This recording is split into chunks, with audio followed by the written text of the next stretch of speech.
Next है आपके एक आइडियल फंजी, आदर्श जो कवकनाशी है उसके क्या विशेषताएं होने चाहिए। आइडियल फंजीसाइड के क्या कैरेक्टरिस्टिक्स होने चाहिए। उसकी परफॉर्मेंस हाई, ज्यादा इफेक्टिव होना चाहिए, प्रभावी होना चाहिए।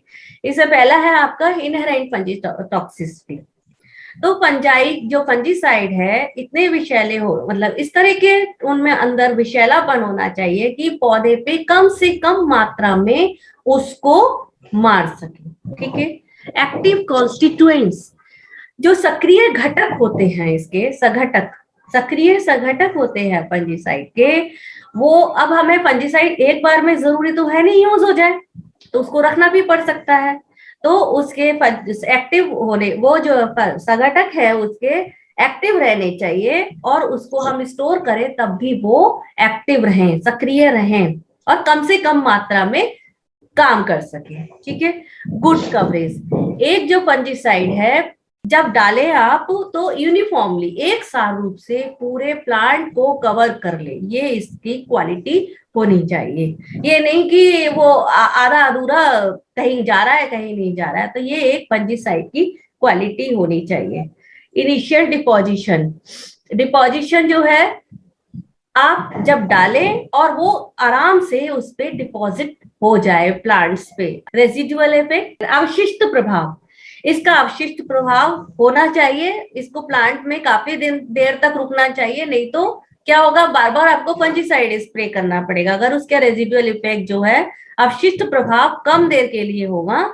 नेक्स्ट है आपकी लो फाइटोटॉक्सिसिटी, मतलब प्लांट के लिए, पौधे के लिए कम विषालु होना चाहिए, और ना ही हो तो और अच्छा है, कम से कम, क्योंकि प्लांट को क्या है, पौधों को हम ही खाएंगे, तो विषालुपन जो है उसका वो हमारे अंदर जाएगा, तो वो जो है हमारा कम से कम होना चाहिए। स्टेबिलिटी इन स्टोरेज, स्थिरता, जो इसके सक्रिय संघटक है, जब हम इसको, फंजीसाइड जरूरी नहीं है एक बार में यूज हो जाए, तो हमें उसको स्टोर करके भी रखना पड़ेगा, तो स्टोर करके रखने में उसके अंदर स्थिरता होनी चाहिए।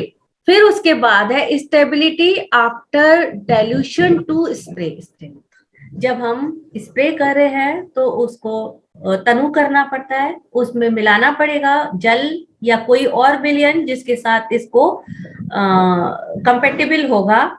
तो जब हम इसको दूसरे के साथ, यानी जल के साथ मिला के तनु करते हैं, डाइल्यूट करते हैं, तो उसका जो सक्रिय संघटक है उनको स्थिर होना चाहिए, कहीं ऐसा ना हो कि हम पानी मिलाएं और वो बेकार हो जाए, विघटित हो जाए, तो फिर वो काम नहीं करेगा।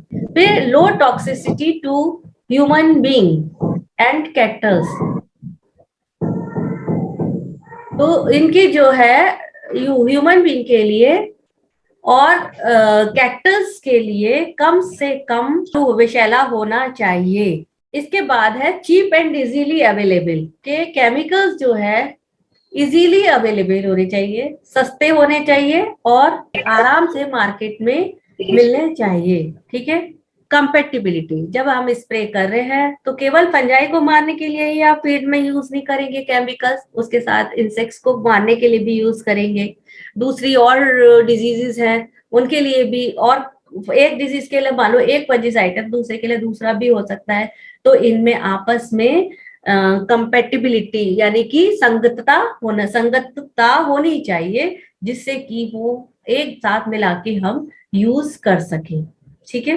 कंपेटिबिलिटी हो गई।